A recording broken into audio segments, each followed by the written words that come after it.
Tonight, the Trump administration is under orders by a federal judge to speed up its slow and chaotic efforts to reunite separated immigrant families, setting a new 30-day deadline. Government figures show, and this is shocking, only 6 of the children have rejoined their families over the past 6 days since the president signed that executive order reversing the separation policy. Let's go to our national correspondent, Miguel Marquez. He's joining us from Texas, near the Mexican border. Miguel, the judge was very, very critical of the Trump administration.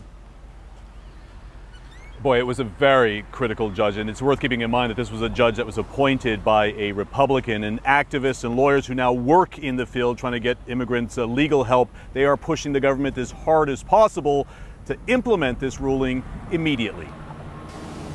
Reunite families within 30 days, ordered a federal judge, a reversal for President Trump and his so-called zero-tolerance policy. In a sharp rebuke, U.S. District Court Judge Dana Sabraw, appointed by George W. Bush, called the confusion created by the zero-tolerance policy, quote, a chaotic circumstance of the government's own making, saying that, quote, migrant children are not accounted for with the same efficiency and accuracy as property. The Justice Department responded by asking Congress for legislation, but that seems unlikely. The president called immigrants animals.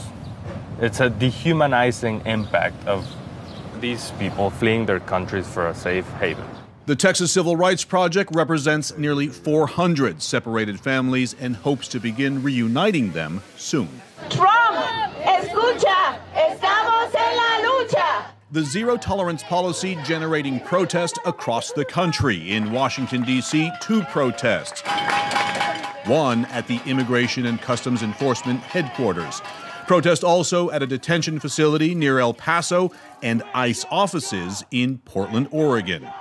Angelica Rebecca Gonzalez Garcia was separated from her 8-year-old daughter nearly 2 months ago. The Guatemalan mother is seeking asylum here. Yo estoy desesperada. I'm desperate, she says. I just want my daughter back. Her son. Maggie Krell represents a mother from Honduras whose 6-year-old son, born with brain damage, was taken from her 3 weeks ago. They've spoken once. The little boy asked his mother to come and get him. She is very, very concerned. She's very fearful. She wants to be able to see him herself, to hug him herself, to make sure that he has the medication that he needs. Now, the Office of Refugee Resettlement that is responsible for these minors says that it is providing quality care and its #1 priority is reunification, but we have not seen that. By the government's accounting, 2,047 kids remain separated from their parents tonight.